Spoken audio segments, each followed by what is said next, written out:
ॐ सहना भवतु सहनौ भुनक्तु सह वीर्यं करवावहै तेजस्विनावधीतमस्तु मा विद्विषावहै। ॐ शान्ति शान्ति शान्तिः। ॐ पूर्णमदः पूर्णमिदं पूर्णात् पूर्णमुदच्यते पूर्णस्य पूर्णमादाय पूर्णमेवावशिष्यते।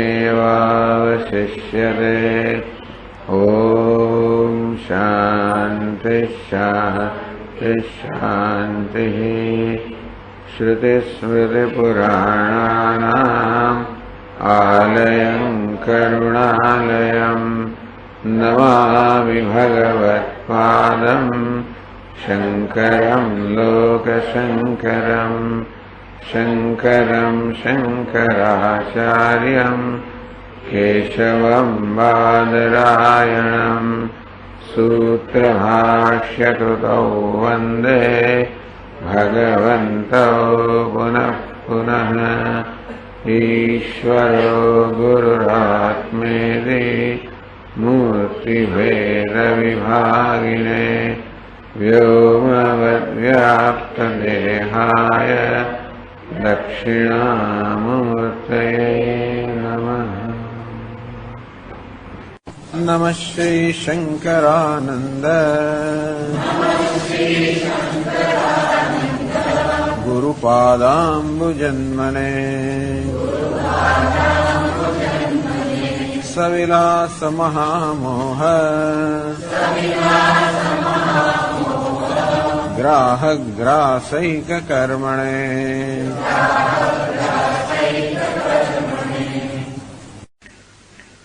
अद्वयानंद रूपस्य सद्वयत्वं च दुःखिता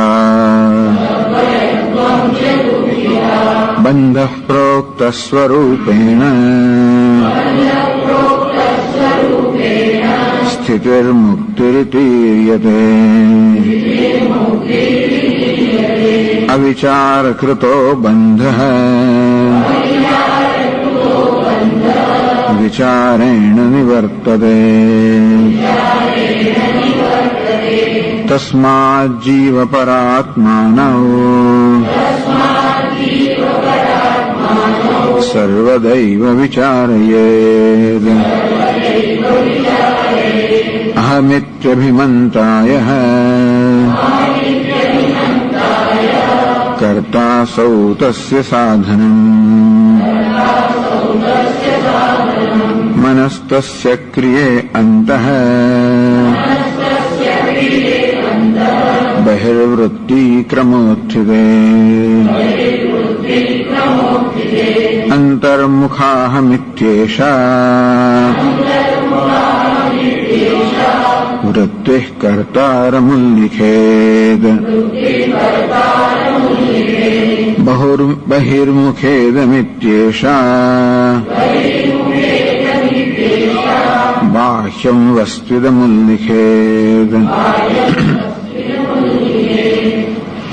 अद्वयानंद रूपस्य सद्वयत्वं च दुःखिता। जो वास्तव में अद्वयानंद रूप है, अद्वितीय आनंद स्वरूप है सद्वयत्वम। तो सद्वितीय अर्थात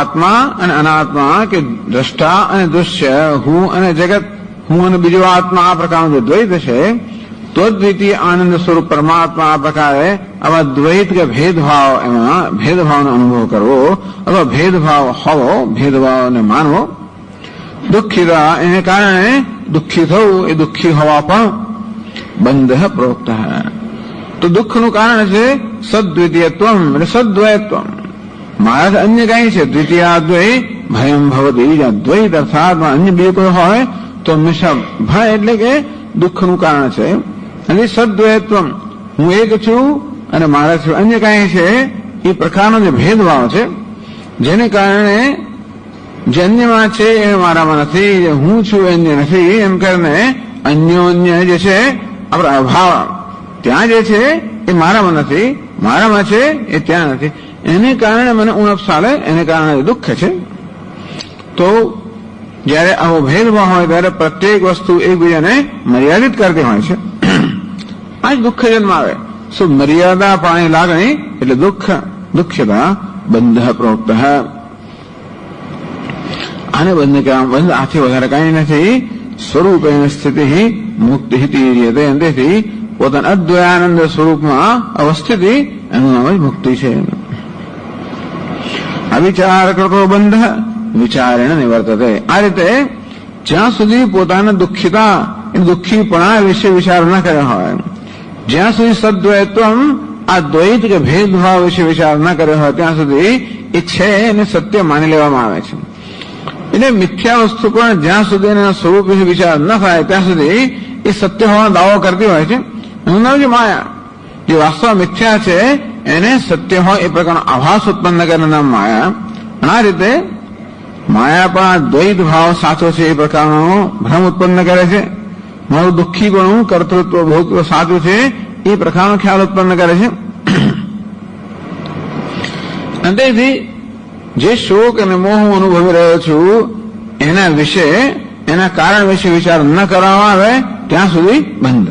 અવિચારણ કૃતો બંધ વિચારણ નિવર્તતે. તેથી જયારે આ મૂળભૂત જે માન્યતાઓ છે એના પર વિચાર કરવામાં આવે, જીવનમાં જે બધી વસ્તુઓ માની જ લેવામાં આવી છે એ માન્યતાઓ પર જયારે વિચાર કરવામાં આવે, એની સત્યતા વિશે અર્થાત એ માન્યતાઓ ધરાવવા માટે મારી પાસે કોઈ એવું વાજબી કારણ છે એ પ્રકારે વિચાર કરવામાં આવે, વિચારણ નિવર્તતે, તો આ બધા મિથ્યા ખ્યાલો નિવૃત્ત થઈ જાય. તસ્માત જીવ પરાત્મા સર્વદે વિચારે. તેથી આ જીવન પરમાત્મા વિશે સદા વિચાર કરવો જોઈએ. કારણ કે જીવ વિશે મારા મનમાં જીવ વિશે ભ્રમ છે, અને ઈશ્વર વિશે પણ ભ્રમ છે, અને જગત વિશે પણ ભ્રમ છે. આમ જીવ, જગત અને ઈશ્વર આ ત્રણેય વિશે મારે એમના વિશે વિચાર કરવો એટલે આ ત્રણેય વિશે મારા મનમાં જે પ્રકારના ખ્યાલ કે માન્યતાઓ છે એ મારી માન્યતાઓ પર વિચાર કરવો જોઈએ. અર્થાત મારી માન્યતાઓને વિચારની કસોટી ચલાવવી જોઈએ. એ વિચાર પણ શાસ્ત્રના વાક્યો છે, શાસ્ત્રના વાક્યોને અનુસરીને મારી આ જીવ જગત ને ઈશ્વર છે જે કે માન્યતાઓ છે એ દરેક માન્યતાને એ શાસ્ત્રના વચન જે છે એ શાસ્ત્રના વચન કે શાસ્ત્રનું દર્શન કે શાસ્ત્રનો ઉપદેશ, એ ઉપદેશની કસોટીએ ચડાવવી જોઈએ કે મારા ખ્યાલો આ શાસ્ત્રના ઉપદેશને અનુસરીને છે કે નહીં. જો ઉપદેશ કરતા જુદા હોય તો એ પ્રકારની માન્યતા ધરાવવા માટે મારી પાસે કોઈ કારણ છે કે નહીં. જાણે કે મારી પાસે એવી બધી માન્યતાઓ ધરાવવાનું કારણ જ નથી તો નિવર્તતે, વિચાર નિવર્તતે. આ રીતે જે માત્ર માની લીધું છે, માત્ર ભ્રમ છે, એ વિચાર નિવૃત્ત થાય. માટે જીવ, ઈશ્વર અને જગત આ ત્રણના સ્વરૂપે છે સતત વિચાર કરવો જોઈએ કે જીવ પરમાત્મા વિશે સતત વિચાર કરવો જોઈએ. તો જીવ પર વિચારનો પ્રારંભ કરે છે ગ્રંથકાર. અહમિત્યભિમંતાય કરતા સૌ.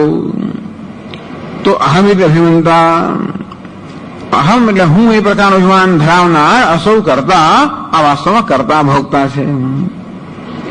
તસ્ય સાધનમ મનઃ. આજે કરતા ભોગતા જીવ છે અને જીવનું સ્વરૂપ કયું?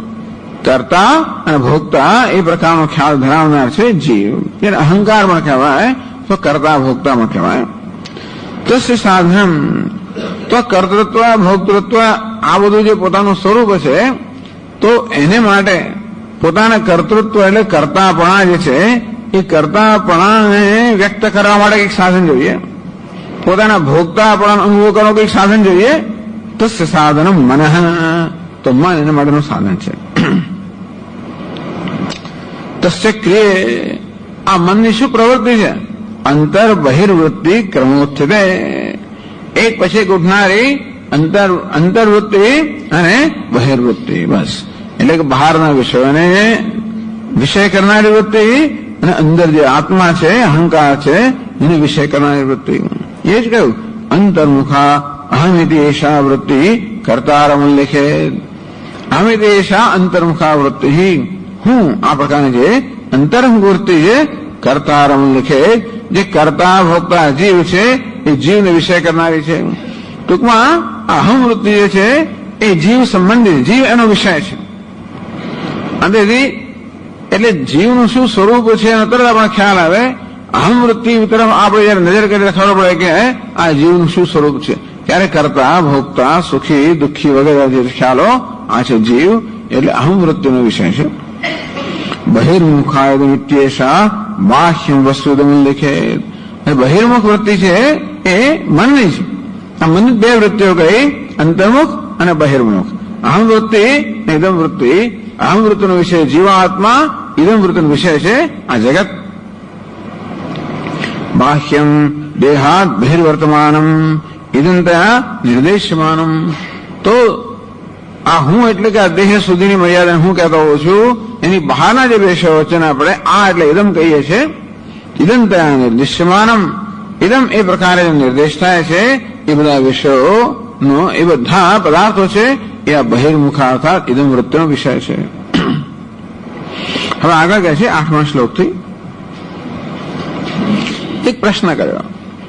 નનુ મનસા એવ સર્વ વ્યવહાર સિદ્ધૌ ચક્ષુરાદેવૈયર્થમ પ્રસજ્યેત. આપના કેવા પ્રમાણે આ મન વડે જો આ બધો વ્યવહાર થતો હોય, અર્થાત અહંકારને એટલે અહમ ને ઇદમ આ બંનેનું વિષયકરણ આ મન વડે થતું હોય, તો પછી બાકી કઈ રહ્યું છે નહીં. મનસા એવ સર્વ વ્યવહાર સિદ્ધૌ. બસ બે જ વસ્તુ આ જીવનની અંદર છે, અહમ ને ઇદમ. હું અને મારાથી અન્ય સર્વ કાંઈ એ સિવાય બીજું કઈ છે જ ને.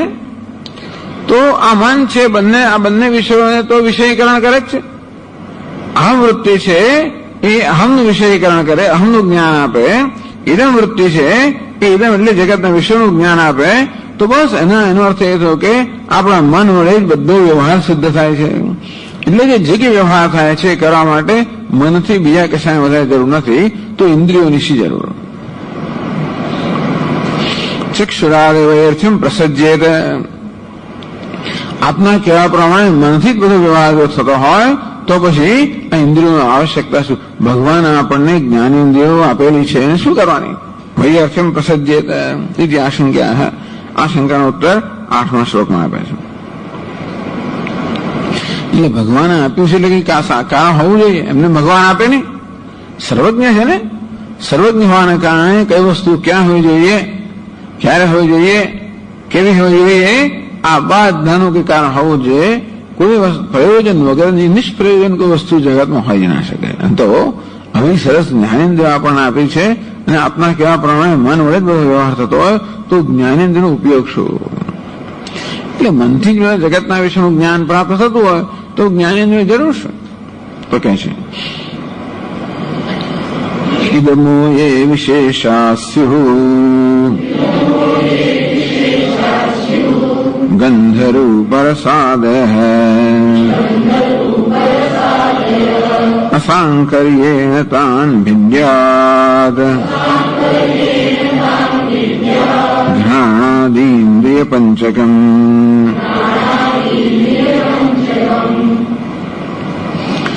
ઇદમ હૈ વિશેષાઃ સ્યુઃ. આ મન જે છે ને, ઇદમ અર્થાત આ જગતના એટલે દેહથી બહાર રહેલા આ બધા પદાર્થોનો વિષયકરણ મન કરે છે ખરો, પરંતુ આ જગતના વિષયોની જે વિશેષતા છે એ વિશેષતાનું વિષયકરણ મન ના કરી શકે. ઇદમ ચલો આ એ તો આપણે કહ્યું જગતમાં તો 5 પ્રકારના પદાર્થ છે, રૂપ રસ ગંધ શબ્દ સ્પર્શ, આ બધા પદાર્થો છે. તો મન તો છે ને આ બધા આટલું જ ઓળખી શકે. તો મનની કેટલી ક્ષમતા આ પદાર્થોને રૂપ છે, રસ છે, ગંધ છે, શબ્દ છે, સ્પર્શ છે, એ પ્રકારે એની અંદર આ જગતના પદાર્થોમાં જે વિશેષતા રહેલી છે, જે વિભિન્નતા રહેલી છે કે વિવિધતા રહેલી છે, એ વિવિધતા કે વિશેષતાને ગ્રહણ મન ના કરી શકે. મન ઇદમ સામાન્ય માત્ર ગૃહ્યતે. મન આ એમ કહે છે સામાન્ય એટલે દરેક પદાર્થનો એક સામાન્ય અંશ છે, એક વિશેષ અંશ છે. મારા હાથમાં પેન છે, સામાન્ય અંશ કયો? આપણે કે આ પેન છે, તો આ જે છે એનો સામાન્ય અંશ થયો અને પેન છે એની આ પદાર્થ વિશેષતા થઈ. પછી આ પુસ્તક છે એમ જયારે કહું ત્યારે આ એનું સામાન્ય પણ થયું, પુસ્તક પણ એની વિશેષતા છે. આ ટેબલ, આ ખુરશી, આ પંખો, આ દિવાલ, આ એમાં આ પણ છે ઇદમ. એ સામાન્ય એટલે સર્વસામાન્ય બધાને લાગુ પડે એમ છે, પરંતુ એ દરેક પોતાની વિશેષતા છે. તો મન જે છે એ સામાન્યપણાને ગ્રહણ કરે છે, આ પણાને ગ્રહણ કરે છે, ઇદમ પણાને ગ્રહણ કરે છે, દૃશ્યપણાને ગ્રહણ કરે છે, પરંતુ વિશેષતાઓ છે એ ગ્રહણ કરવા માટે ઇન્દ્રિયો જોઈએ. ગંધ રૂપ રસાદય, અગંધ રૂપ રસ સ્પર્શ શબ્દ આ બધા તદ વિશેષ ગંધાદિ. તો મન એની વિશેષતાને ગ્રહણ કરી શકતું નથી. અસાંકર્યેણ તાન વિદ્યાત ઘ્રાણાદિ ઇન્દ્રિય પંચકમ. તો ઘ્રાણ એમ કરીને માણીને આ 5 જ્ઞાનેન્દ્રિયો છે, ઘ્રાણેન્દ્રિય છે, અને પછી રસનેન્દ્રિય છે, ચક્ષુરેન્દ્રિય છે, સ્પર્શેન્દ્રિય છે અને શ્રોત્રેન્દ્રિય છે. 5 ઇન્દ્રિયો છે. એ ઘ્રાણથી શરૂ કરવું. સ્થૂળમાં સ્થૂળ એટલે ક્યાં તો આકાશ અગ્નિ પૃથ્વી એમ કહીએ એ છે સર્જનનો ક્રમ, અથવા તો પૃથ્વી જળ અગ્નિ વાયુ આકાશ એમ કહીએ એ છે લયનો ક્રમ. એટલે સ્થૂળમાં સ્થૂળ વસ્તુ એ પૃથ્વી, અને આ ઘ્રાણેન્દ્રિય છે એ પૃથ્વીનો ગુણ ગ્રહણ કરનારી છે એમ કરીને. એટલે ઘ્રાણાદિ ઇન્દ્રિય પંચકમ, ઘ્રાણથી માંડીને આ 5 જ્ઞાનેન્દ્રિયો છે. તાન અસાંકર્યેણ વિદ્યાત, આ બધા વિષયોની વિશેષતા છે. અસાંકર્યેણ એ બધાને કોઈ રીતે ભેગા કર્યા વગર, પૃથક. સાંકર્ય એટલે શું? ભેગું થઈ જવું. આ મન તો શું છે, ખાલી મન જ હોય તો આપણે શું આ એટલે શબ્દ સ્પર્શો ભેગા થઈ ગયા. અને એ બધાને જુદા પાડનાર કોણ છે? આ પ્રત્યેક ઇન્દ્રિય. અંતેથી ચક્ષુ ઇન્દ્રિય જ કહી શકે કે આ રૂપ રંગ છે, ઘ્રાણેન્દ્રિય જ કહી શકે આ ગંધ છે. પછી મન કે એ પ્રકારની વિશેષતા ઇન્દ્રિયો ગ્રહણ કરે અને ત્યાર પછી મન એ વિશેષતાને ગ્રહણ કરી શકે. બાકી મનની ક્ષમતા કેટલી? માત્ર સામાન્ય અંશ ગ્રહણ કરવો.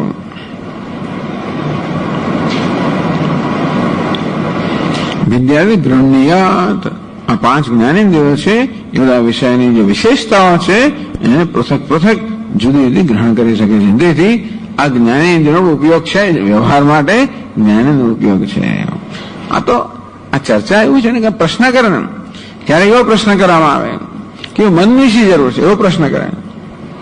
કારણ કે આંખો જુએ છે, કાન સાંભળે છે, આમ અને આપણો આ નાસિકા છે એ ગંધ ગ્રહણ કરતી હોય, તો આ બધો વ્યવહાર ઇન્દ્રિયો ચાલતો હોય તો મનની શી, એવો પ્રશ્ન કરવામાં આવ્યો આગળ. તો કે ઇન્દ્રિયો બરોબર છે પણ મન વગર આ ઇન્દ્રિયો પોતાનો અંશ ગ્રહણ કરે, અને છતાં મનમાં જ્યાં સુધી વૃત્તિ ન ઉઠે ત્યાં સુધી આપણે જ્ઞાન ના થાય. એટલે ભલે ને અહીંયા આગળ ગંધ આવી હોય, ફરું મારું મન એની નોંધ ન લે તો એનું જ્ઞાન થતું નથી. ભલે ને ક્યાં કરો, જે કહેવું હોય કહો, પરંતુ જો એની નોંધ લેવા ન આવે એટલે પેલો રાવણ કશું કાને ના ધરે, સાંભળે ખરો પણ કાને ના ધરે. ટૂંકમાં એના માટે વૃત્તિ ઉત્પન્ન થાય નહીં, એ કહેવું કયા કરે એવું થાય. એટલે કે તો કે ઘણો શોર વગર ચાલતો હોય છે ને, આપણે બધા નોંધ જ લેતા હતા. તમે જોયું ત્યારે આપણો સવારે ધ્યાનનો જયારે વર્ગ ચાલતો હોય ને ત્યારે પછી એની કેસેટ સાંભળે ત્યારે આમાં આટલા બધા બીજા અવાજો છે. આપણે માત્ર જે સ્વામીજી કે એ જ સાંભળતા હોઈએ એ તરફ આપણું ધ્યાન હોય, અથવા આપણે જે કહેવામાં આવતું હોય એ તરફ ધ્યાન સામાન્ય રીતે. ઘણા લોકો જાત જાતનું ધ્યાન રાખતા હોય છે, બીજા શું કરે, આજુબાજુ શું કરે એવું કરતા હોય. પણ તો મોટા ભાગના લોકોનું ધ્યાન ક્યાં હોય તો કે પહેલા મેં જોયું એક જણ તો આંખો ખુલ્લી રાખીને જોયા જ કરે. તો મને ખબર કે હવે આંખો બંધ જ રાખે. અમે જયારે ધ્યાન કરે ત્યારની આ વાત છે એ દિવસોની. એક વખત આંખો ખુલી ગઈ કોઈ કારણ, બીજું પેલું તો આમ આંખો પહોંચી ગઈ ચાલો જોઈ જ રહ્યો હતો. એ કોઈ પ્રયત્ન જ કરતો નતો. એ જુદી વાત છે. પણ સામાન્ય રીતે આપણે પ્રયત્ન તો કરીએ, આંખો બંધ કરીને પ્રયત્ન તો કરીએ કે શું કહે છે ને એ પ્રમાણે ઘણું સંભળાતું નથી એવું બનતું હોય, પેલો અવાજ બરોબર ના વાગતો હોય પણ પ્રયત્ન કરીએ. અને પછી એની કેસેટ સાંભળે, કેસેટ છે ને એની એવું હોત બધી જગ્યાએ ધ્યાન હોય છે. આ માઇક્રોફોન એ બધું ગ્રહણ કરે. આપણી જેમ યુનિડિરેક્શનલ આપણે જે ઈચ્છીએ જ ગ્રહણ કરીએ એ પ્રકારની ક્ષમતા આપણા કાનમાં છે. એવી ક્ષમતા માઇક્રોફોનમાં સામાન્ય રીતે નથી હોતી. જે વસ્તુ એના કાને એ સમજતા જ કેટલી વસ્તુઓ છે. એટલા માટે આપણે કેમ સંભળાતો નથી? કારણ કે આપણું મન એની પાછળ નથી. ટૂંકમાં આપણને ભલે ને આપણી શ્રોત્રેન્દ્રિય હોય, આપણા કાન ભલે ને બરોબર સાબુત હોય કે શું કે સાવધ હોય, અને છતાંય પણ એના પર બધા અવાજો પડતા પણ હોય કે પેલા પક્ષીઓ બોલે જ્યાં જ્યાં અવાજ પડતા જ હોય, અને છતાં પણ આપણું ધ્યાન ન હોય તો આપણે સાંભળી શકતા નથી. એ રીતે મન છે એ સિદ્ધ કરવામાં આવ્યું કે આ વિષયોનું ગ્રહણ કરવા માટે કે વિષયોના જ્ઞાન માટે માત્ર ઇન્દ્રિયો પર્યાપ્ત નથી, પરંતુ મન જેની પાસે હોય, સાથે હોય, મન ધ્યાન હોય તો જ આપણે સાંભળી શકીએ છીએ. ઉલટો પ્રશ્ન કરવામાં આવે કે મનથી જ બધો વ્યવહાર સિદ્ધ થતો હોય તો ઇન્દ્રિયોની શી આવશ્યકતા? તો કે મનથી બધો વ્યવહાર સિદ્ધ થાય સામાન્યતયા, ઇન્દ્રિયોથી વ્યવહાર સિદ્ધ થાય વિશેષતયા. આ જીવની વિશેનું ચિંતન ચાલે છે, વ્યક્તિ વિશેનું ચિંતન ચાલે છે. એટલે અહંકાર મુખ્ય એક અહમ વૃત્તિ અન્યા સ્યાત અંતઃકરણ રૂપિણી, એક અહમ વૃત્તિ અને ઇદમ વૃત્તિ. આ વસ્તુ કહેવામાં આવી. ઇદમની જયારે વાત આવે ત્યારે ઇદમ વૃત્તિ કેમ જન્મે છે? તો કે આમાં ઇન્દ્રિયોનો પણ ફાળો છે અને મનનો પણ ફાળો છે. એમ કરીને એવં સોપકરણમ જીવ સ્વરૂપમ નિરૂપ્ય, આ પ્રકારે ઉપકરણ સહિત એક થયું આપણું અંતઃકરણ કરણ કહેવામાં આવ્યું, બીજા હાથે ઇન્દ્રિયનું ઉપકરણ કહેવામાં આવ્યું. ત્યાં ચશ્મા જેનું ઉપકરણ કહે લોકો, આંખો ને મદદ કરનારી છે. તો ચશ્મા શું કરે છે? આંખોને મદદ કરે છે, એને ઉપર. તેવી રીતે આ મન જે છે ને એ ખરેખર તો બધા વિષયોને ગ્રહણ કરતું હોય, પણ જ્ઞાનેન્દ્રિયો છે એને મદદ કરનાર છે, એને ઉપકરણ કહ્યું. આ મન છે કરણ છે, એટલે તસ્ય સાધન તસ્ય કરણ મન, એટલે મન કરણ છે, આ જ્ઞાનેન્દ્રિય છે ઉપકરણ છે. એટલે કહ્યું સોપકરણ જીવ સ્વરૂપ નિરૂપ્ય, કરણ ઉપકરણ સહિત જીવના સ્વરૂપ નિરૂપણ કરીને પરમાત્મા નિરૂપયથી કહ્યું તમારે જીવ વિશે સતત વિચાર કરવો જોઈએ અને પરમાત્મા વિશે વિચાર કરવો જોઈએ. તો પરમાત્માના સ્વરૂપનું નિરૂપણ કરે છે. 9મા શ્લોકમાં કહે છે કર્તારમ ચક્રિયામ તદ્વદ વ્યાવૃત્ત વિષયાનપી સ્ફોરેદેકયત્નેન યોસૌ સાક્ષ્યત્ર ચિદ્વપુઃ.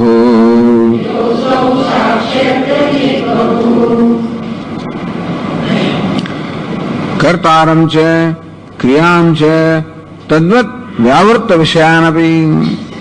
આ બધાની આગળ જરૂર છે, મારે ચર્ચા કરે છે ગ્રંથકાર. આપણે મનની ચર્ચા કરવાની શી જરૂર છે? ઇન્દ્રિયોની શી જરૂર છે? એમ ચર્ચા, કારણ કે એ જે કહેવા માંગે છે એમના રૂપકને બધાનો ફાળો છે, બધાનું સ્થાન છે. ઇન્દ્રિય વગરનું સ્થાન હોવાને કારણે એની ચર્ચા કરીને ના કરી હોય. એટલે કહ્યું કર્તારમ ચ ક્રિયામ તદ્વત વ્યાવૃત્ત વિષયાનપી. કર્તારમ પૂર્વોક્તમ અહંકારોપમ, અહંકાર કહેવામાં આવ્યો એને કરતા. પછી ક્રિયા અહમિદમી આત્મક મનોવૃત્તિ રૂપમ ક્રિયા, બે ક્રિયા કહેવામાં આવે ને, બહિર્વૃત્તિ અને આંતરવૃત્તિ. તો એક ઇદમ વૃત્તિ અને બીજી અહમ વૃત્તિ, આ બે મનની ક્રિયાઓ છે. તો કરતા એટલે અહંકાર જે છે, અહંકારને કે કર્તાને સુખી દુઃખીને જોડે આ કરણ જે મન છે એની વૃત્તિઓને, અહમ વૃત્તિ ઇદમ વૃત્તિને વ્યાવૃત્ત વિષયાનપી વ્યાવૃત્તાન અન્યોન્ય વિલક્ષણાન ઘ્રાણ વિગ્રાહ્યાન ગંધાદીન વિષयांश, અને પરસ્પર ભિન્ન વિષયો કહ્યું ને, શબ્દ સ્પર્શ રૂપ રસગંધ, આ 5 જ્ઞાનેન્દ્રિયો જેનું જ્ઞાન થાય છે એવા ભિન્ન ભિન્ન વિષયો. વ્યાવૃત્ત વિષય એટલે એકબીજાથી ભિન્ન ભિન્ન વિષયો. આટલી વસ્તુની વાત કરીને અહંકારની વાત કરી, એનું કારણ મનની વાત કરી. આ મનની 2 વૃત્તિઓ કહી, અહમ વૃત્તિ ઇદમ વૃત્તિ, આંતર અને બહિર્વૃત્તિ. અને ઇદમ વૃત્તિ ઉત્પન્ન થવા માટે 5 આપણે જ્ઞાનેન્દ્રિયોની વાત કરી. એ જ્ઞાનેન્દ્રિયો આ જગતના 5 પ્રકારના વિષયોને ભિન્ન ભિન્ન રૂપે ગ્રહણ કરે છે. અહંકાર, મન, જ્ઞાનેન્દ્રિયો અને વિષયો, આટલી વાત કરવામાં આવી. તો જીવના સ્વરૂપના નિરૂપણ વખતે આટલી વસ્તુની વાત કરવામાં આવી. એટલે જીવ થયો, જીવન એનો વ્યવહાર. હવે આ બધાને કરતા આધાર અહંકાર, મન એટલે કે આપણું સાધન, એમાં અહમ વૃત્તિ, નિધમ વૃત્તિ, પછી આ જ્ઞાનેન્દ્રિયો, વ્યાવૃત્ત વિષયાનપી, વિષયની જોડે જ્ઞાનેન્દ્રિયો પણ સમજી લેવાની. 5 જ્ઞાનેન્દ્રિયો અને વળી પાછા આ 5 પ્રકારના વિષયો. એક યત્નેન સ્ફુરેદ, એક યત્નેન, તો આ બધી વસ્તુ એક યત્નેન સ્ફુરેદ, યુગવત, એ એક જ પ્રયત્નથી, ટૂંકમાં એક જ પ્રયત્નમાં બધાને પ્રકાશિત કરવા, એટલે એક સાથે બધાને પ્રકાશિત કરવા. ચિદ્વપુ ચિદ્રૂપ હેવ, ચિદ્વપુ અર્થાત ચૈતન્ય સ્વરૂપ જે આત્મા છે, જે આ બધાને એક સાથે પ્રકાશિત કરે છે. સ્ફુરેત પ્રકાશેત અસર્વત્ર વેદાંત શાસ્ત્રે સાક્ષી ઉચ્યતે. સ્ફુરેત એક યત્નેન યોસુ સાક્ષ્યત્ર ચિદ્વપુ. અત્યારે વેદાંત શાસ્ત્રમાં તો કહ્યું કે આ બધા જે છે, અહંકાર થયો, મન થયું, એટલે મનની 2 વૃત્તિઓ થઈ, અહમ વૃત્તિ, નિરમ વૃત્તિ, વળી જ્ઞાનેન્દ્રિયો થઈ, વળી પાછા વિષયો. આ બધા એકબીજા કરતા જુદા જુદા છે, પણ આ બધાને એક જ પ્રયત્નની અંદર જે પ્રકાશિત કરે છે. એટલે એવું નહીં કે અહંકાર ને પછી આપણે ઘણી વાર પેલી લાઈટ હોય છે ને, આપણે એરપોર્ટ પર આમ ફરતી હોય છે, પેલી શું કહેવાય એને, ફ્લડ લાઇટ કે સર્ચ લાઇટ આમ ફરે. તો ઘણી વાર મોટી મોટી કંપનીઓમાં અને બીજા વેરહાઉસ ને બધા મોટા હોય, વેરહાઉસ કરતા પણ બધું સ્ટોરેજ હોય ને જેને મોટા અહીંયા મેદાનની અંદર, ત્યારે પણ આમ સિક્યોરિટી એના માટે રાત્રે આમ લાઇટ, આ સર્ચ લાઇટ આમ ફરતી હોય. તો એ શું કરે છે, એક સાથે બધાને પ્રકાશિત નથી કરતી. આમ જે દિશામાં સર્ચ લાઇટ હોય એ દિશાના પદાર્થોને પ્રકાશિત કરે, તો એક સાથે પ્રકાશિત ના કરે. ઘણી વાર ઊંચી લાઇટો હોય છે, એકદમ ઊંચા થાંભલા પર 100-150 ફૂટ ઊંચો થાંભલો હોય, એના પર આમ એક સામની 5 કે 6 મોટી ફ્લડ લાઇટ હોય. એ કરો એટલે એક સાથે બધું આખું ગ્રાઉન્ડ પ્રકાશિત થાય. સ્ફુરેદ એક યત્નેન, એક જ પ્રયત્ન, યુગપત એટલે કે એક સાથે એક જ પ્રયત્ન, સ્વિચ ઓન કરી એક સાથે બધાને પ્રકાશિત કરે, એવો પ્રકાશ હોય. તો એટલે કે એક યત્નેન પ્રકાશે અત્ર ચિદ્વપુ. તો આ બધાને એક સાથે એક જ યત્ન જે પ્રકાશિત કરનાર છે, ચિદ્વપુ એટલે સ્વરૂપ, અચિત સ્વરૂપ અર્થાત ચૈતન્ય સ્વરૂપ જે છે, એની આ વેદાંત શાસ્ત્રમાં સાક્ષી કહેવામાં આવે છે. સાક્ષાત ઈક્ષતે સાક્ષી, દ્રષ્ટરી એટલે કહ્યું ને, સાક્ષાત દ્રષ્ટરી સંજ્ઞાયામ જે હોય ધમઠો એને સાક્ષી કહેવામાં આવ્યો. સાક્ષાત ઈક્ષતે, કોઈ પ્રકારના વ્યવધાન વગર, કોઈ પ્રકાર અંતરાય વગર જે ઈક્ષણ કરે, જે દર્શન કરે એને સાક્ષી કહેવાય. એટલે કોઈ પ્રકારના વ્યવધાન વગર જે પ્રકાશિત કરે સાક્ષી કહેવાય. તો આ બધા કરતા વિલક્ષણ થયો. આ બધા કેવા છે, જેને અવભાષિત કરવામાં આવે છે, પ્રકાશિત કરવામાં આવે છે. અહંકારથી માણીને, અહંકાર સૂક્ષ્મ, એનાથી જરાક વધારે સ્થૂળ છે મન, એથી વધારે સ્થૂળ છે ઇન્દ્રિયો, એથી વધારે સ્થૂળ છે વિષયો. આમ સૂક્ષ્મથી સૂક્ષ્મથી માણીને સ્થૂળથી સ્થૂળ આ જે બધા પદાર્થો છે, એ બધા કઈ કોટીમાં છે, દૃશ્ય કોટીમાં છે. પ્રકાશ છે એને પ્રકાશિત કરવામાં આવે છે. એ બધાને યુગબદ્ધ એક જ સાથે એક જ પ્રયત્નથી પ્રકાશિત કરનાર, ઉજાવનાર, એમના કરતા કોઈ વિલક્ષણ છે. સાક્ષી હંમેશા સાક્ષ્ય કરતા વિલક્ષણ હોય, દ્રષ્ટા હંમેશા ચૈતન્ય હોય, ચેતન હોય, અને દૃશ્ય જળ હોય. એટલે વેદાંત શાસ્ત્રમાં જેને પ્રકાશિત કરવામાં આવે એને જળ કહેવાય. જે પરપ્રકાશ અર્થાત અન્યના પ્રકાશથી ભાસતો હોય એને જળ કહેવાય, અને જે પોતાના પ્રકાશથી પ્રકાશતો હોય એને ચેતન કહેવાય. તો આ બધા અહંકારથી માંડીને વિષય સુધીના આ બધા પદાર્થો પ્રકાશિત કરવામાં આવે છે, પણ બધા જળ છે. એનું વિલક્ષણ એક સાક્ષી છે જે બધાને પ્રકાશિત કરનાર છે. આગળ ચર્ચા આવી ગઈ તો સ્વામી સાક્ષીને પ્રકાશિત કરનાર કોણ? ભાઈ ચૈતન્યને પ્રકાશિત કરનાર બીજો કોઈ ચૈતન્ય હોય તો વળી પાછા એને પ્રકાશિત કરનાર વળી ત્રીજો ચૈતન્ય છે. એમ કરે ને તારો તો હોય તો જ છેવટે એક ચૈતન્ય એવો હોવો જોઈએ જેને કોઈ પ્રકાશિત ન કરતું હોય અને જે બધાને પ્રકાશિત કરતો હોય. બસ એને જ ચૈતન્ય કહેવામાં આવે જે અન્ય વડે પ્રકાશિત ન થતા અન્ય સર્વને પ્રકાશિત કરનાર હોય. એટલે આ સાક્ષી કેવો છે? સ્વયં પ્રકાશ છે જે સર્વને એક સાથે પ્રકાશિત કરનાર છે. સાક્ષિણઃ એક યત્નેન સર્વસ્ફોરકત્વં અભિનય દર્શયતિ. એક જ પ્રયત્નથી આ સાક્ષી બધાને પ્રકાશિત કરે છે. એ કેવી રીતે? અભિનય દર્શયતિ, એનો આકાર બતાવે છે. અભિનય એટલે આકારથી પ્રદર્શિત કરવું. તો એનો આકાર કેવી રીતે સાક્ષી આ બધાને એક જ પ્રયત્નથી કેવી રીતે બધાને પ્રકાશિત કરે છે એ અભિનય કરીને એટલે કે આકારથી દર્શાવે છે. અંગનો નિર્દેશ કરે કે આકારથી દર્શાવે છે. કહે છે 10મા શ્લોકમાં, ઈક્ષે શૃણોમિ જિઘ્રામી સ્વાદયામિ સ્પૃશામ્યહમ ઇતિ ભાસયતે સર્વં નૃત્યશાલાસ્થ દીપવત.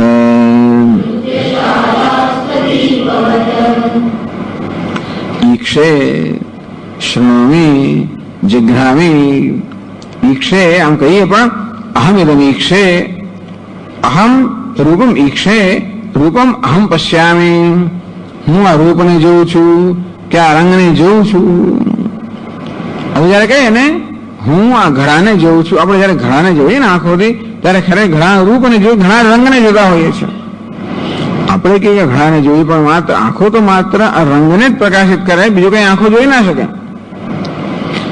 પરંતુ રંગ રૂપ પણ દેખાઈ આવે છે કારણ કે એ રંગ છે ને બીજા બધા કરતા આ પદાર્થને જુદો પાડે છે. માટે રૂપ અને રંગ એક સાથે જતા હોય છે.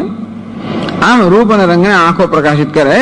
બાકી બીજી બી વસ્તુ તો એ પછી આપણે કહીએ કે આ ઘડો છે, પણ ખરેખર તો પછી એને સ્પર્શ કરીએ, એને સૂંઘીએ, બધું કરીએ ત્યારે ખબર પડે. ભૂતકાળમાં કરી ચૂક્યા હોય એટલે બધાની જરૂર ના પડે. એક વસ્તુ જોયો કહી દે કે આ ઘડો છે. તો આ દૂર હોય તો આપણે કહીએ કે આ મોગરો છે. ખરેખર તો મોગરો છે નક્કી કરવા માટે આપણે સૂંઘીએ એમ કરીએ ત્યારે જ નક્કી થઈ શકે ને. સ્પર્શ પણ કરીએ તો સૂંઘો તો ખબર ના પડે. આજકાલ તો ફૂલ બધા આવે છે એવા આબેહૂબ બનાવવામાં આવે છે, હોય બનાવટી, એવા આબેહૂબ હોય ખબર જ ના પડે. પાસે તો ઘણી વાર એની અંદર અત્યારે છાંટે સુગંધ પણ આવે અંદર છે.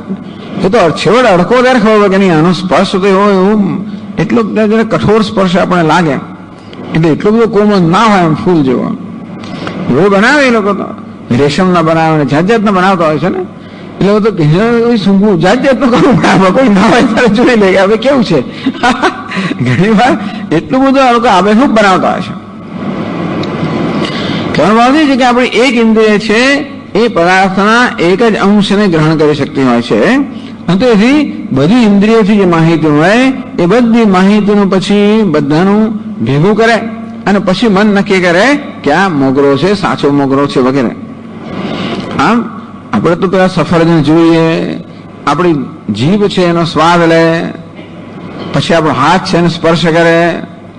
આ બધું થાય ત્યારે આપણને જ્ઞાન થાય કે આ સફરજન છે.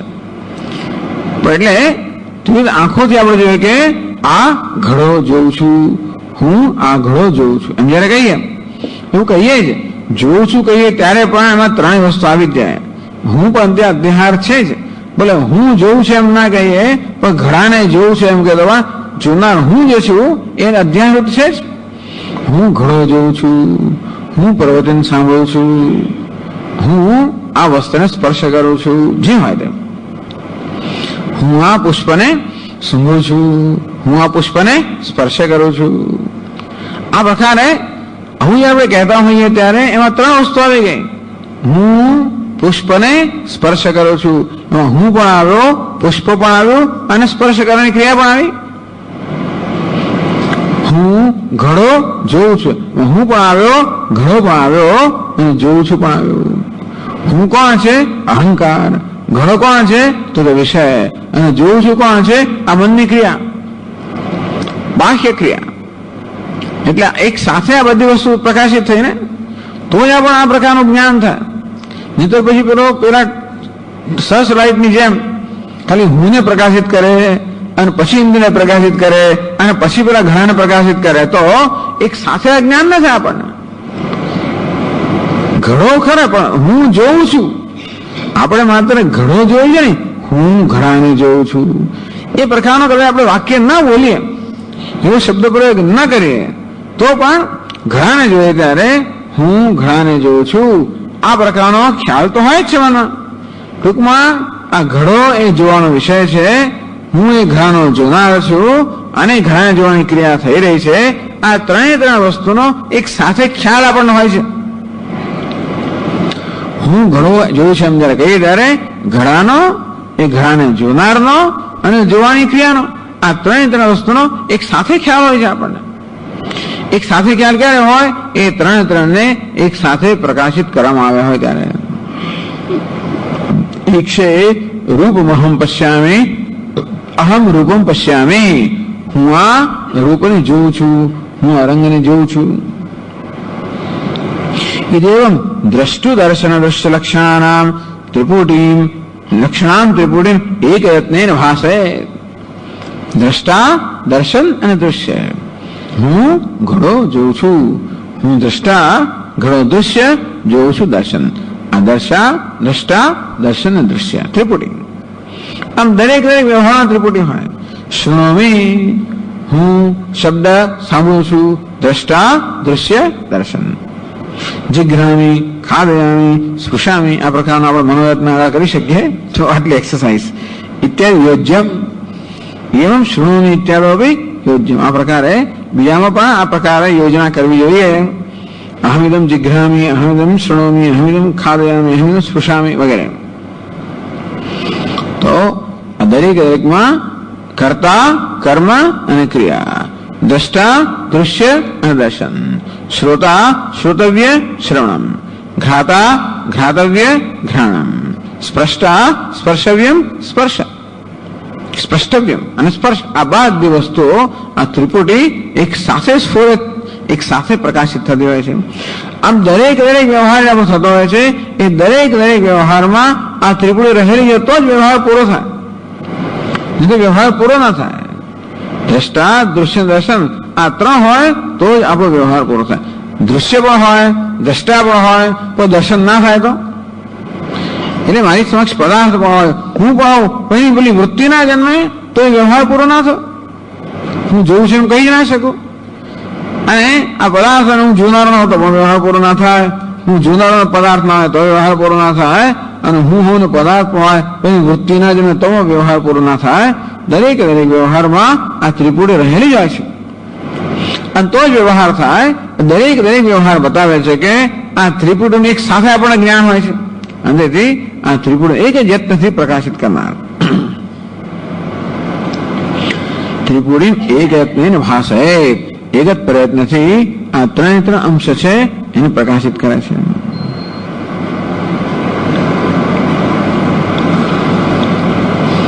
યુગપત અવિકારિત્વે અનેક અભાસકત્વે દૃષ્ટાંતમાં. યુગપત એક સાથે આવી રીતે પ્રકાશિત કરવું એનું દૃષ્ટાંત આવે છે. આપણે પેલું દૃષ્ટાંત આપ્યું એ જ દૃષ્ટાંત. તો આજકાલ એવું થતું હોય છે ને, તો એમ રસ્તા પર જુઓ ને તો જ્યાં 4 રસ્તા વગેરે હોય ત્યાં આ પ્રકારની ઊંચી, હજી અમદાવાદમાં જોવાતી નથી પણ બીજી જગ્યાએ વડોદરામાં પણ છે. આમ 4 રસ્તા પર સર્કલ હોય ને ઊંચો થાંભલો હોય, 150 ફૂટ ઊંચો હશે, કોણ 100 ફૂટ હશે. ત્યાં આગળ એકદમ પાવરફુલ લાઈટો હોય આમ, એટલે બધું એક સાથે જ પ્રકાશિત થાય. પેલું આમ હોય ને પેલું આમ હોય તો આ બધું પ્રકાશિત આવે વચ્ચે ના થાય ને અડધું ચાલે ને પેલું એવું થતું હોય ને એક સાથે પ્રકાશિત થાય.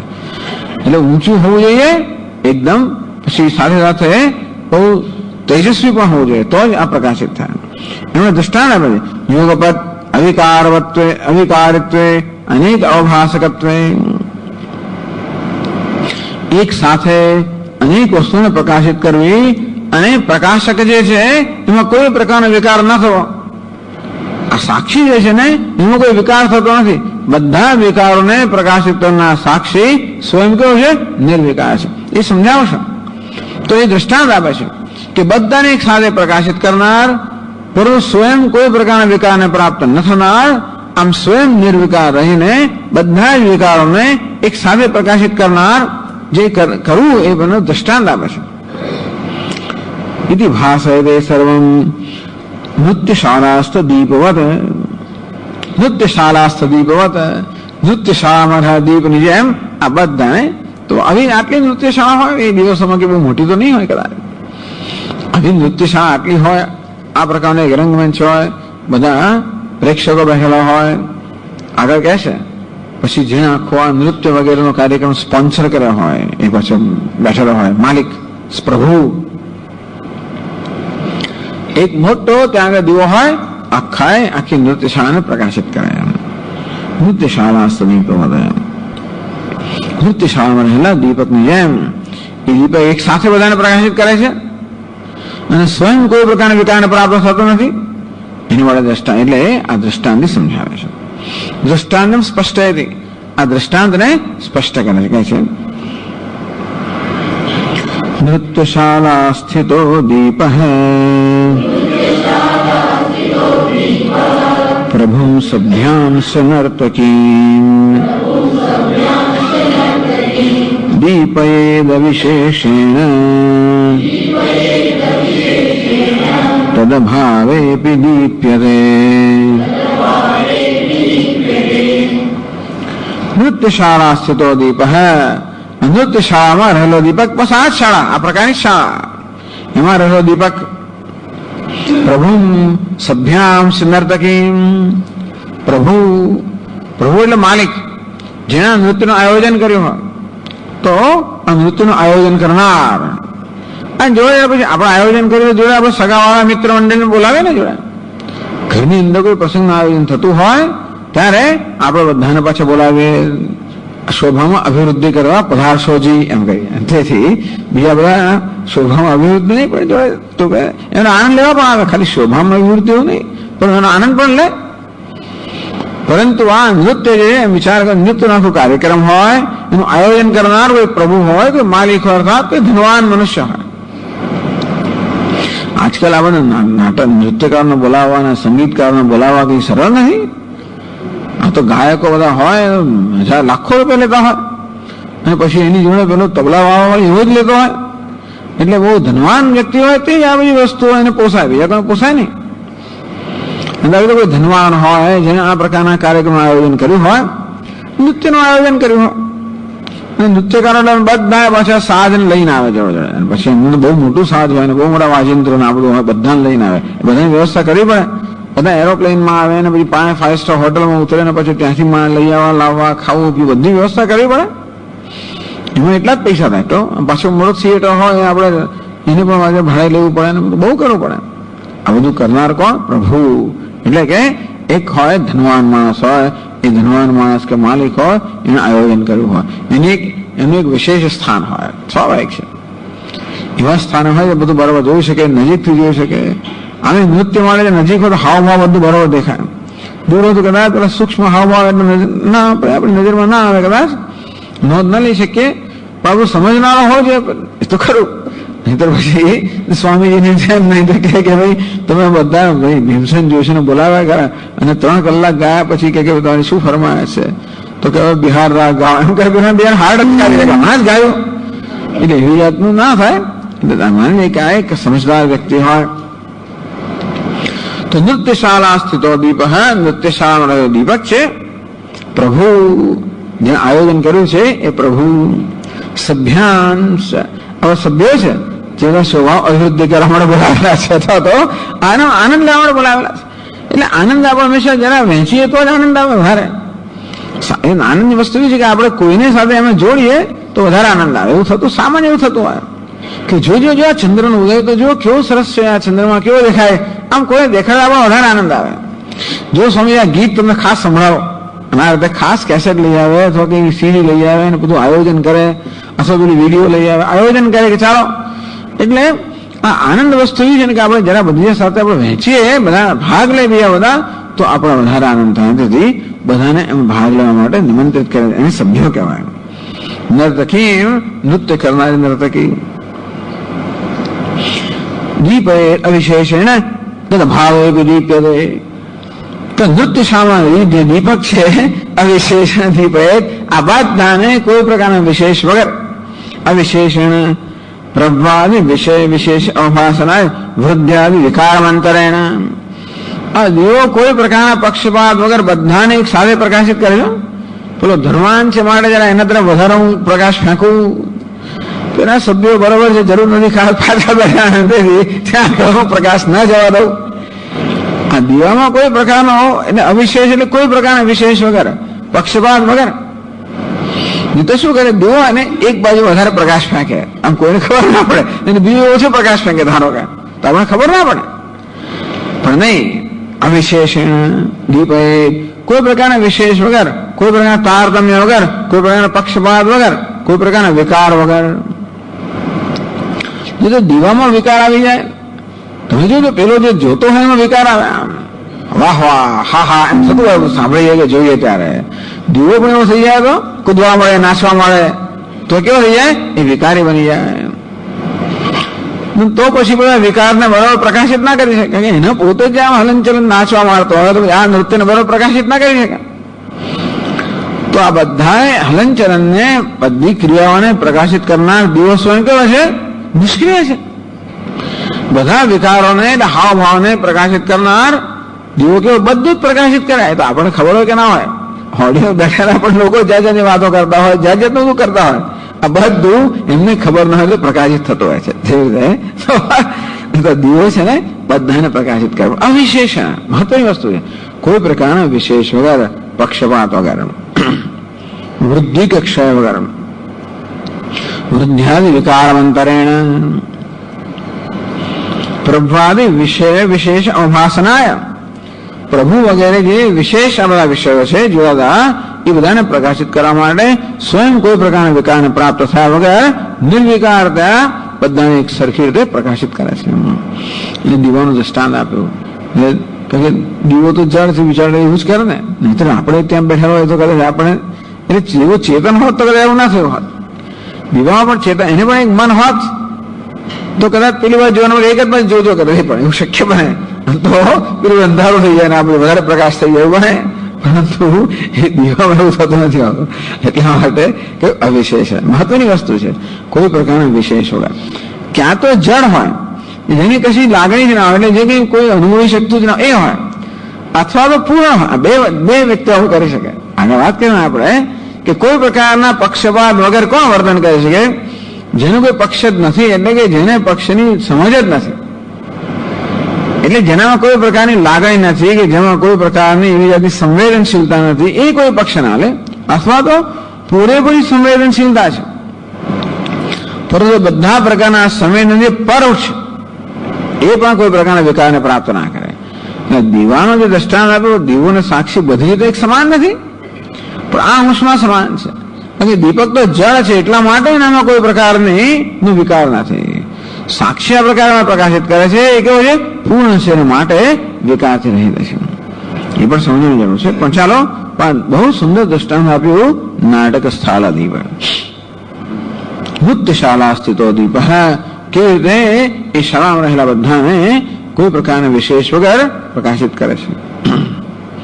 દાષ્ટાંતિક યોજયતી, એ દ્રષ્ટાંત હવે દાષ્ટાંતિકમાં યોજના કરે છે 12મા શ્લોકમાં.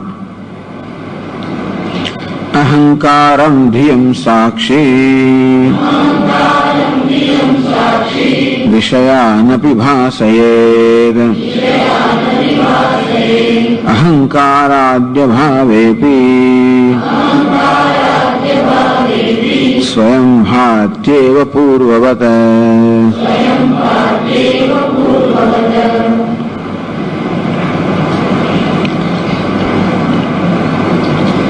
સાક્ષી આનો કરતા સાક્ષી, અહંકારમ ધિયમ વિષયાન ભાષે સાક્ષી. તો તે રીતે સાક્ષી પણ અહંકારને કે બોલો પ્રભુ, ધિયમ એટલે બુદ્ધિ નર્તકી, વિષયાન એટલે સભ્યાન આ ત્રણ નો ઉલ્લેખ કર્યો. બાકી જે હોય બેન્ચ બધાને પ્રકાશિત કરે એવું નથી કે નૃત્ય શાળા દીપક છે માત્ર ચેતન બધાને પ્રકાશ એવું નથી, બધાને પ્રકાશિત કરે. જે ખુરશી ટેબલો હોય જે કઈ હોય બધાને પ્રકાશિત કરે. તેમ સાક્ષીમાં બધાને પ્રકાશિત કરે. પણ આ મુખ્ય ત્રણ વસ્તુઓનો ઉલ્લેખ કરવામાં આવ્યો: દ્રષ્ટા, દૃશ્ય અને દર્શન. તેમાં સાક્ષી પણ અહંકારમ જેમ વિષયાને ભાષે કહ્યું ને, અહમ ઇદમ પશ્યામી રૂપમ અહમ પશ્યામી. અહંકાર રૂપ એટલે વિષય, પશ્યામી એટલે પેલી નર્તકી અથવા તો મૃત એટલે ધી એટલે કે બધી. તો આપણો સાક્ષી પણ છે આ ત્રણ ભાષે પ્રકાશિત કરે છે. અહંકારાદિ અભાવે, હા એ પણ એ દીપકની એક વાત પણ આગળ રહી ગઈ. તદ અભાવે દીપ્યતે, આ દીવાની બીજી વિશેષતા રહી ગઈ કહેવાની કે આ બધા લોકો જયારે હોય ત્યારે બધા પ્રકાશિત કરે, પણ કોઈ ના હોય ત્યારે પણ એમના અભાવને પ્રકાશિત કરે. નૃત્ય શાળામાં બધા હોય, બધો ખેલ ચાલી રહ્યો હોય, અંતે વખતે સભા ભરેલી હોય ત્યારે બધાને પ્રકાશિત કરે, અને ખેલ પૂરો થઈ ગયો, નર્તકી પાછળ જતી રહી અને બધા પછી ધીમે બધા જતા રહે. પહેલા નર્તકી જતી રહે, પછી વાદ્યકારો જતા રહે, પ્રભુ જતો રહે, અને પછી બધા ધીમે ધીમે આ પ્રેક્ષકો છે પણ છૂટા પડતા જાય અને થોડીક વારની અંદર નૃત્ય શાળા ખાલી થઈ જાય. એ ખાલી થઈ એવો આમાં ખ્યાલ ક્યાંથી આવે? કારણ કે દીપક જે છે એ બધાના ભાવ અને ખાલીપણાને પ્રકાશિત કરે છે. એ વસ્તુ ધ્યાનમાં નથી આવતી હોતી. દીવો જે છે એ ભાવ અને અભાવ બંનેને પ્રકાશિત કરે. જો અભાવને પ્રકાશિત ન કરતો હોત તો ભાવને આપણે ખબર જ ના પડત ને. આપણે અભાવના સંદર્ભમાં ભાવને જાણીએ છીએ કે આ બધા છે, એ ન હોવાના સંદર્ભમાં જાણીએ છીએ. અને નહીં જ બધા હોય તો આવું ના આવવું જોઈએ તો પછી પ્રશ્ન તો બધા છે એવું કહેવાનો પ્રશ્ન રહેતો જ નથી. કારણ ન હોય તો છે ત્યારે એવું કહેવાય ને આપણેથી. કોઈ આવ્યું છે તો કે અહીંનું આ ખુરશી માટે આવ્યું છે ના કહીએ, કારણ કે અહીંયા જ હોય છે. ન હોવા પણ હોતું જ નથી. ખુરશી કે બેન્ચ કે ટેબલ જે હોય તે તો જે દરેક ક્લાસમાં આવનારા લોકો જે છે આવ્યા છે અને જાય છે. એ રીતે ભાવ અને અભાવ, આ દીવો જે છે એ બધાના હોવાપણાને પ્રકાશિત કરે છે, બધાના ન હોવાપણાને પ્રકાશિત કરે. તે રીતે અહંકારાદિ અભાવે બી સુષુપ્ત્યાદો અહંકારાદિ અભાવે બી. તો આગળ વાત કરશે જાગ્રત ને સ્વપ્નની અંદર અહંકાર હોય, બુદ્ધિ પણ હોય, વિષય પણ હોય. સુષુપ્ત અવસ્થામાં અહંકાર, બુદ્ધિ કે વિષય કંઈ પણ ના હોય.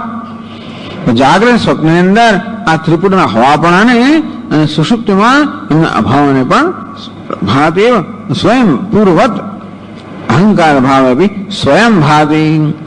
એ પોતે તો ભાષા જ કરતો હોય છે. ટૂંકમાં એને ન ભાષવાની સ્વતંત્રતા જ નથી. આ દીવો તો આપણે સ્વિચ ઓફ કરી દઈએ, પણ એ જમાનાની અંદર પણ દીવો આવો વીજળી ના હોય. ત્યારે તો લોકો તેલ એવી રીતનો દીવો બનાવતા, એવો દીવો પ્રગટાવે ને એટલે પછી એને તો ફૂંક મારવો હોય, બાકી જ્યાં સુધી તેલ હોય ત્યાં સુધી દીવો તો પ્રગટાવે જ ને. તે રીતે આ સાક્ષી કહેવાય છે એવો દીવો છે જેને આપણે સ્વિચ ઓફ કરી જ ના શકીએ. કોઈ સ્વિચ જ નથી. તો પ્રકાશ એનો સ્વભાવ છે, અને એથી કોઈ પ્રકારના પ્રયત્ન વગર પ્રકાશ તો હોવાને કારણે આપણે બંધ ના કરી શકીએ. પ્રકાશ માટે પ્રયત્ન હોય તો પ્રયત્ન જતો રહે તો પ્રકાશિત થવાનું બંધ થઈ જાય. રીતે આ બલ્બ તો પ્રકાશ છે, કારણ કે આપણે પ્રયત્ન જ્યાં સુધી હોય ત્યાં સુધી બલ્બ પ્રકાશ છે. એ ન હોય તો પ્રકાશી ના શકે. એટલે બલ્બ ન પ્રકાશ એવું બને, પણ આત્મા ન પ્રકાશ એવું બને જ નહીં, કારણ કે એની પ્રકાશનું કારણ જ નથી. બલ્બને પ્રકાશનું કારણ છે વીજળી. એ કારણને દૂર કરીએ એટલે કાર્ય પણ દૂર થઈ જાય, અને તેથી કારણ વીજળી દૂર થાય તો પ્રકાશ પણ દૂર થઈ જાય. તો એટલા જ માટે બલ્બને આપણે સ્વિચ ઓફ કરી શકીએ. આત્મા કેવો બલ્બ છે? સ્વિચ ઓફ કરી જ ના છે, કારણ કે એને પ્રકાશનું કોઈ કારણ નથી. સ્વયં પ્રકાશ છે. એટલે કહ્યું સ્વયં ભાત એવું પૂર્વત. એ સ્વયં પ્રકાશ હોવાને કારણે ભાવ કે અભાવ કહેવાનો ભાવ એ છે કે છે માટે પ્રકાશ એવું નથી. આ બધાને જોઈને તાલમાં આવી ગયો અને પછી પ્રકાશ તો હોય ને જતા રહે બિચારો એકદમ નિરાશ થઈને પછી બંધ થઈ, એવું નથી. આ દીવો તો બસ પ્રકાશ જ કરતો હોય છે. બધા હોય કે ન હોય, એમને હોવું કે ન હોવાની કોઈ અસર ના પર નથી. એના પ્રકાશવામાં કાંઈ સ્વયં પ્રકાશવાનો સ્વભાવ છે. સુષુપ્ત્યાદિ અહંકારને ભાવે બી તત્સાક્ષિતયા ભાતિ એવ. તો સુષુપ્તિ વગેરે અવસ્થામાં આ ત્રિપુટી નથી આવતી તો પણ એ તો ભાષા જ કરતા હોય છે. ઓમ પૂર્ણમદ પૂર્ણમિદં પૂર્ણ पूर्णस्य पूर्णमादाय पूर्णमेवावशिष्यते। ॐ शान्ति शान्ति शान्तिः। शङ्करं शङ्कराचार्यं केशवं बादरायणं सूत्रभाष्यकृतौ वन्दे भगवन्तौ पुनः पुनः। ईश्वरो गुरुरात्मेति मूर्तिभेदविभागिने व्योमवद्व्याप्तदेहाय दक्षिणामूर्तये नमः। ॐ शान्ति शान्ति शान्तिः। हरिः ॐ। श्रीगुरुभ्यो